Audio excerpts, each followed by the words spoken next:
Hello and welcome to my channel, Boo Snakes and More. Today we're going to be talking about the Lego Movie. Please like this video, and also for more videos like this you can watch my other house channel, A&A Snakes and Stuff, my youngest son's channel, Henny's Toys and Games, or my oldest son's channel, Little Chris 10. Please subscribe to the channel. Now let's dive into the video. The Lego Movie was an outstanding feature that unfortunately left a terrible impression on Hollywood. The success of the Lego Movie inspired a slew of movies with pop culture cameos and crossovers, but they lacked the same charm and creativity. Hollywood's misunderstanding of the Lego Movie's success led to lackluster spin-offs and knockoffs that failed to capture the original spontaneity. The cultural legacy of the Lego Movie is disappointing as Hollywood resorts to rebooting the franchise instead of creating something new, ignoring the film's call for originality. When the Lego Movie first hit theaters, it truly felt like a barrier had been shattered. A movie that seemed like it would be nothing more than a commercial for toys, was instead a visually inventive ode to the joys of imagination. The Lego Movie was bustling with wit and charm, perfectly executed by writer/director Philip Lloyd and Chris Miller, and an army of further writers and animators. It's incredible to realize that it's been a decade since the Lego Movie redefined the game for American comedies and set a new bar of quality for mainstream movies based on pre-existing properties. Unfortunately, the decade since the Lego Movie premiered hasn't seen a better Hollywood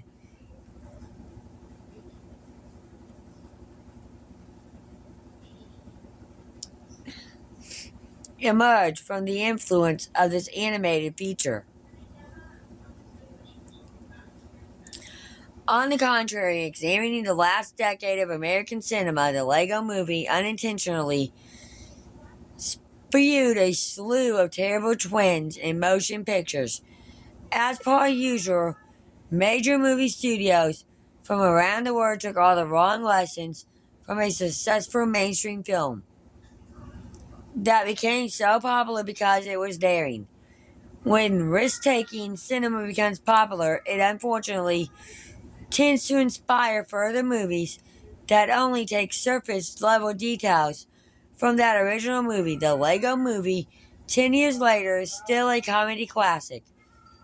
Its status as such is indisputable. However, it's equally and arguably that movie studios didn't learn from the success of the Lego Movie.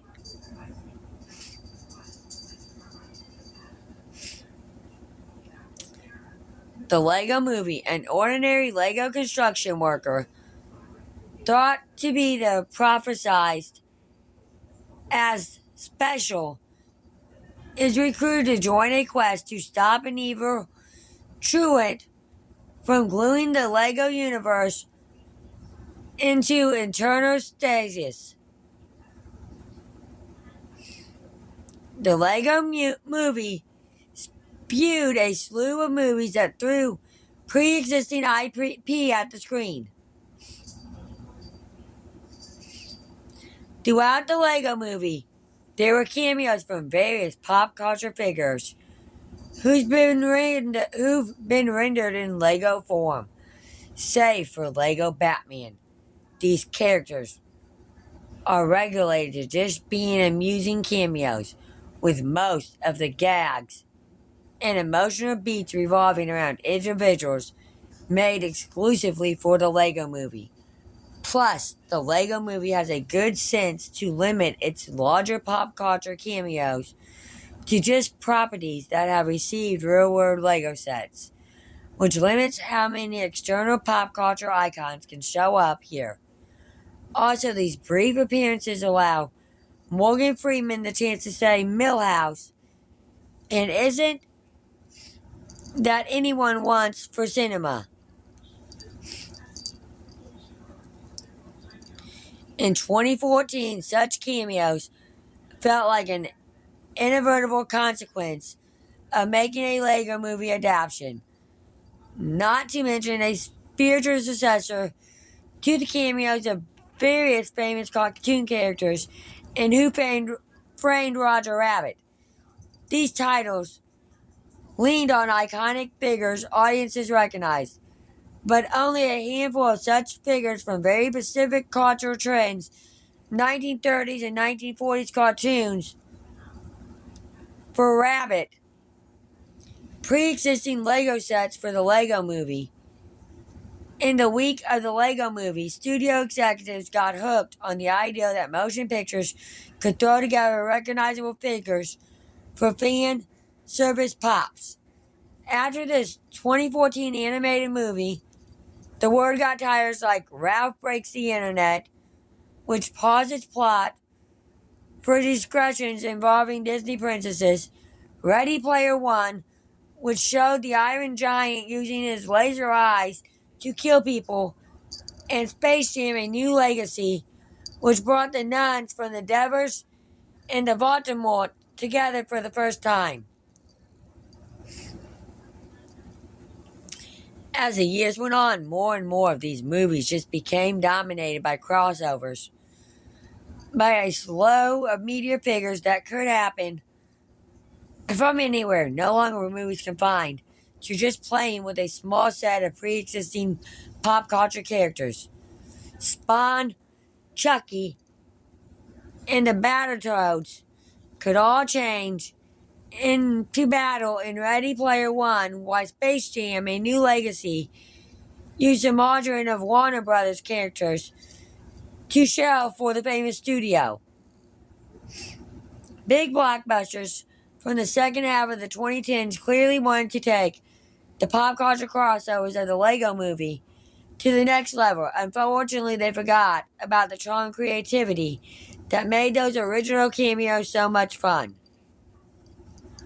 It's easy to appreciate the historically unique incarceration of Batman based by Will Arnett showing up throughout the Lego Movie when something like The Flash, just as hideous CGI versions of classic DC superheroes, staring silently into the camera. Lego Batman is fun, even if you don't know any other version of Batman. He doesn't exist solely on the soldiers of reminding people of the past. Similar cameos in titles like Space Jam: A New Legacy just rely on nostalgia to carry the day and bring no unique interpretations to this established figures to the table. The influx of pop culture crossovers in major movies in a post 2014 world failed to understand why people love seeing Lego Superman and Lego Green Lantern rubbing shoulders. Even the Lego franchise learned the wrong lessons. Unfortunately, it wasn't just the rest of Hollywood that took the wrong lesson from the Lego Movie, but the rest of the Lego Movie franchise as well. While in the 2017 feature, the Lego Batman movie was an energetic and inspired extension of the Lego Movie. Other titles like the Lego Ninja Co. movie and the Lego Movie 2, the second part, were far more half-hearted renditions of that initial classic. Even the larger Lego Movie franchise wasn't impressive to misunderstanding what made this breakthrough feature work. The strained comedy of the second part, or idiotic pathos of Ninja Co., tied to one up the chaos and emotions respectively of the Lego Movie. But they just felt like movies rigidly trying to mimic a feature that worked because of its spontaneity. And then there were the other cursed toy movies, that were made in the aftermath of the Lego Movie. Most notably the Playmobil movie in February 2014. The Lego Movie generated enthusiastic responses from people thanks to its unique animation style and willingness to take its premise to unexpectedly extraterrestrial and thoughtful places. Titles like the Playmobil movie, meanwhile, clearly thought the only thing that made the Lego Movie work was being based on a toy. This clinical rendering of the Lego Movie's success totally misread why people had latched onto that 2014 feature. Lord and Miller's animated smash hit should have inspired more than animated family movies to take risks with their animation or trust audiences with more sophisticated gags and storylines. Instead, Hollywood boiled its success down to its source material, resulting in a slew of bad Lego Movie knockoffs, like the Emoji Movie, infesting theaters in the late 2010s. The Lego Movie deserved a better cultural legacy. In a January 2023 news piece about Netflix dumping the live-action Masters of the Universe movie, Vanity revealed that the directors Adam and Aaron Nee, who were signed on to direct Universe, were set to have a live-action slash animated reboot of the Lego Movie franchise for Universal. It was a revelation that once again suggested how much Hollywood had missed the part of the Lego Movie's success, with Universal and Lego now posed to make untold movies together. The continuity and existence of the original Warner Bros. Lego Movie will be inadvertently left behind in the dust. There will be no risk involved for those making this Lego reboot. It's already been proven that this property can work on the big screen.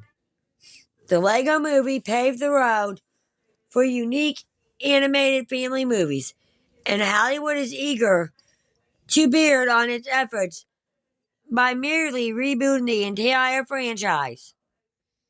The Lego Movie brand, instead of creating some other existing new piece of filmmaking, is a microcosm of how Hollywood learned all the wrong lessons from this 2014 comedy success.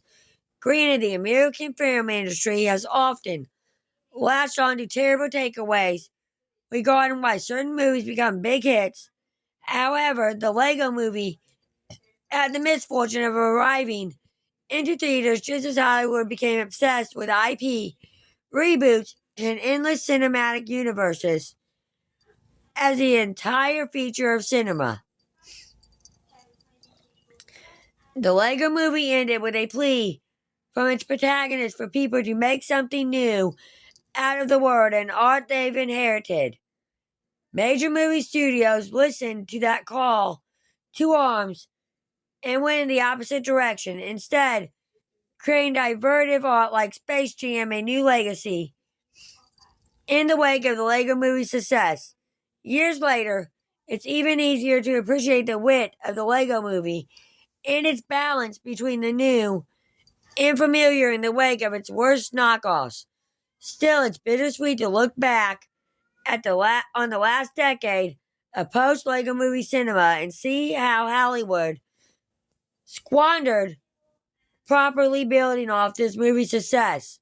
In hindsight, the Lego Movie technically equipifies how a motion picture can be incredibly popular, yet has its artistic virtues deeply misconstructed by the American film industry. The Lego Movie is available for rental or purchase through Amazon Prime. Thank you for watching this video and peace out till the next one.